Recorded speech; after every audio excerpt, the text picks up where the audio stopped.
बच्चों good morning. Class 10th chapter 3 અને પાઠ 3 उद्योग 2 तो मैं करा चुका था। चैप्टर 3 में जो है ना थोड़े से कुछ क्वेश्चन मैं करा देता हूँ। कुछ क्वेश्चन जो है ना बेटा मैं आपको बुक्स में टिक करवा दूंगा। लॉन्ग क्वेश्चन है तो 2-3 नाम कर लेना। चैप्टर का नाम है भारत में उद्योग। तो उद्योग क्या होते हैं? उद्योग का शाब्दिक अर्थ होता कि मनुष्य द्वारा किसी कच्चे माल का पक्के माल में निर्माण करना, अर्थात किसी वस्तु का निर्माण करना ही उद्योग कहलाता है। उद्योग क्या है? मनुष्य द्वारा किसी वस्तु का निर्माण करना उद्योग कहलाता है। आज भारत में उद्योग कृषि पर आधारित उद्योग, वनों पर आधारित उद्योग, खनिज पर आधारित उद्योग, इस तरह से परिवहन कई चीजें जो होती है, वस्तुएं जो होती है वो उद्योगों पर आधारित होती है। भारत में उद्योग के प्रकार होते 4। भारत में उद्योग कितने प्रकार के होते हैं? 4 प्रकार के होते हैं। एक तो स्वामित्व के आधार पर उद्योग, उपयोगिता के आधार पर उद्योग, आकार के आधार पर उद्योग और माल की प्रकृति के आधार पर उद्योग।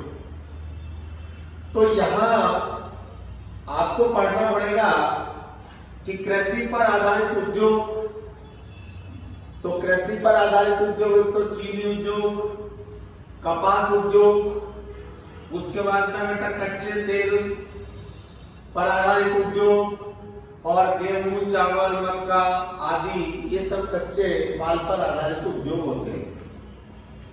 अब बोलता है कि कृषि को भारतीय अर्थव्यवस्था की आधारभूत शिला क्यों मानी जाती है? भारत एक कृषि प्रधान देश है। 80% लोग गांव में निवास करते हैं। गांव में कच्चे माल का गांव में खेती के माध्यम से कच्चे माल का उत्पादन किया जाता है और इस कच्चे माल से क्या होता? विदेशी व्यापार चलाते। विदेशी व्यापार से विदेशी मुद्राएं आती, विदेशी मुद्राओं से उद्योग चलाए। जिस देश में औद्योगिकरण का विकास होता है उस देश की आर्थिक स्थिति सुदृढ़ और मजबूत होती है। अगला ऐसे क्वेश्चन आ जाएंगे आपके मूल्य संवर्धन। मूल्य संवर्धन का मतलब क्या होता? मूल्य संवर्धन क्या होता बेटा कि देश कृषकों के आर्थिक विकास हेतु जो किसान होते हैं उन किसानों के आर्थिक स्थिति के सुधार हेतु और उनका विकास, उनकी आवश्यकताएं, उनकी जो समस्या है उनका समाधान किस प्रकार से किया जाए उसे कहते हैं मूल्य संवर्धन। मूल्य संवर्धन में किसानों को उनकी उपज के आधार पर उनको पैसा मिलना चाहिए। उनकी मेहनत और उनके द्वारा कार्य जो किए जाते हैं खेती में उनका मुआवजा या उनके किए गए कार्य के आधार पर उन्हें पर्याप्त मात्रा में पूंजी मिलना चाहिए। अगला बोल रहा कि महाराष्ट्र में सूती वस्त्र उद्योग महाराष्ट्र में क्यों स्थापित किए गए? सूती वस्त्र उद्योग को महाराष्ट्र को केंद्र माना जाता है क्योंकि महाराष्ट्र एक ऐसा केंद्र बिंदु माना गया है। यहाँ एक तो श्रमिक आसानी से उपलब्ध हो जाते हैं, बिजली सस्ती प्राप्त होती है, यातायात के सारे संसाधन उपलब्ध हो जाते हैं। सूती वस्त्र उद्योग एक तो महाराष्ट्र, गुजरात, तमिलनाडु ये 3 जगह सूती वस्त्र उद्योग सर्वाधिक मात्रा में उपलब्ध है।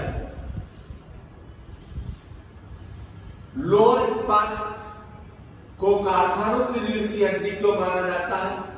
लोह इस्पात को उद्योगों की आधारशिला मानी गई है। क्यों? कैसे प्रश्न जाए, सब निबंधात्मक है तो आपको बोलना लोह इस्पात को कारखानों की रीढ़ की हड्डी इसलिए माना जाता है क्योंकि लोह इस्पात से बड़ी बड़ी मशीनों का निर्माण किया जाता है। इन मशीनों से उद्योग चलाया जाता है। उद्योगों में आज लोह इस्पात से छोटी से लेकर बड़ी, सुई से लेकर हवाई जहाज तक की बड़ी से बड़े संसाधनों का निर्माण लोह इस्पात से किया जाए। तो इस कारण लोह इस्पात को कारखानों की रीढ़ की हड्डी माना जाता है। यदि लोह इस्पात नहीं होगा तो उद्योग मशीनों का निर्माण नहीं होगा। जब मशीनें नहीं होगी तो बेटा उद्योग भी नहीं चलाए जा सकते। Tata iron and steel company कारखाने का नाम। अब ये था जमशेदपुर में, इसका राज्य लगता झारखंड, या ऑब्जेक्टिव में पूछे जा सकते हैं। हिंदुस्तान स्टील लिमिटेड राउरकेला, ये उड़ीसा में। Indian iron and steel company Burnpur, Paschim Bengal, ये आप बुक में देख लेना। वनों पर आधारित उद्योग है बांस उद्योग, महुआ उद्योग, आंवला उद्योग, अर्रा, बहेड़ा और लाख। ठीक है, चमड़ा, शहद, गोंद, चिरौंजी, ये काय पर चमड़ा नहीं है, सॉरी बेटा, गोंद, शहद, चिरौंजी, ये सब चीजें काय पर वनों पर आधारित उद्योग है। अब वनों से कच्चा माल कितने प्रतिशत प्राप्त होता, जैसे बोलता हूं कागज उद्योग। कागज उद्योग का निर्माण जो है, भारतीय कागज उद्योग प्रयोग होने वाले कच्चे माल, एक तो होता वनों से प्राप्त कच्चा माल, बुक में है पेज नंबर 55 पर 53% होता है। कृषि उपजों से मिलने वाला कच्चा माल 23%, रद्दी कागज 15% और अन्य मिलता है 9%। प्रदूषण, प्रदूषण क्या होता है? हमारे वातावरण का चारों ओर से दूषित होना प्रदूषण कहलाता है। आज प्रदूषण की देश में बड़ी समस्या उत्पन्न हो रही है। प्रदूषण के प्रकार वायु प्रदूषण, जल प्रदूषण, ध्वनि प्रदूषण और मृदा प्रदूषण। तो प्रदूषण मैंने बताया कि हमारे चारों ओर के वातावरण का दूषित होना प्रदूषण कहलाता है।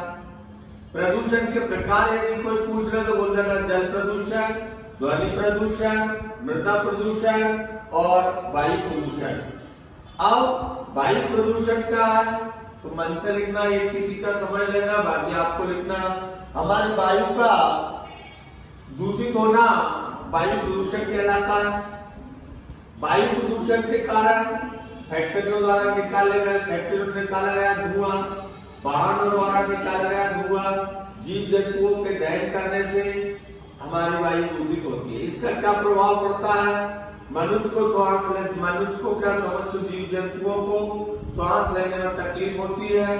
विभिन्न प्रकार के त्वचा, मधुमेह, हृदय और चर्म रोग जैसी घातक बीमारियां उत्पन्न होती है। जल प्रदूषण, जल प्रदूषण क्या है? जल का दूषित होना जल प्रदूषण कहलाता है।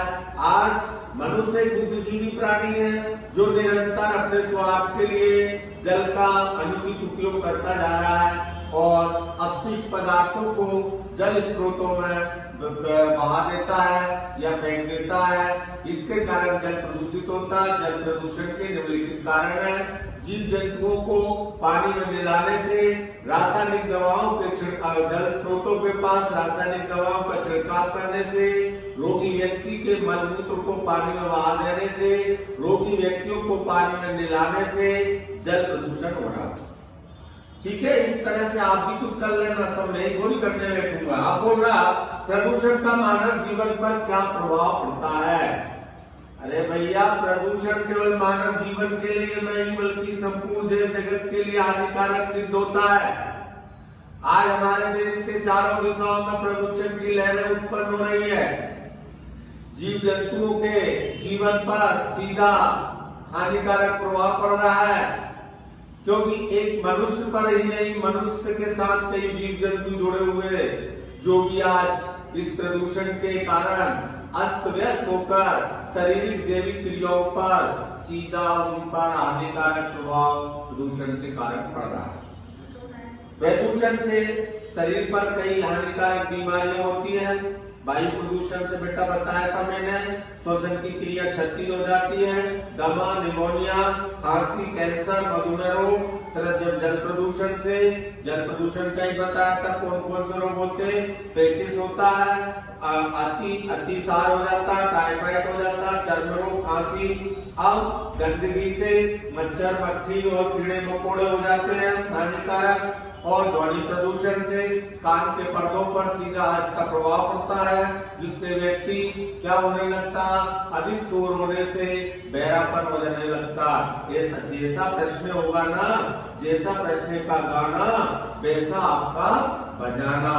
इस बात का विशेष ध्यान देना, प्रश्न आपको घुमा के थोड़े बहुत क्वेश्चन आपसे इधर उधर से पूछे जाएंगे। अब आ रहा आपका ऑब्जेक्टिव क्वेश्चन तो शायद आप कर लोगे बेटा। भारत की औद्योगिक नीति की घोषणा किस वर्ष की गई थी? 4 ऑप्शन दिए, तो ये था 3rd नंबर का 1948 में। भारत के सूती वस्त्र उद्योग की राजधानी है बम्बई। फिर बोल रहा, निम्नलिखित में से सबसे अधिक वायु प्रदूषण किसमें होता है? रासायनिक उद्योगों में। मध्य प्रदेश लघु वनोपज व्यापार एवं विकास सहकारी संघ की स्थापना वर्ष में की गई थी 1984 में। बाकी प्रश्नोत्तर मैं भेज दूंगा और कुछ प्रश्नोत्तर जो है वो आप बुक में से लिख लेना। मैं आपको ये दीर्घ के कुछ प्रश्नोत्तर है वो तो मैं भेज ही दूंगा, बाकी आप 2-3 क्वेश्चन है बेटा वो आप लिख लेना बुक में से। ठीक है, चैप्टर 3 आप एक बार रीडिंग मार लेना। ओके।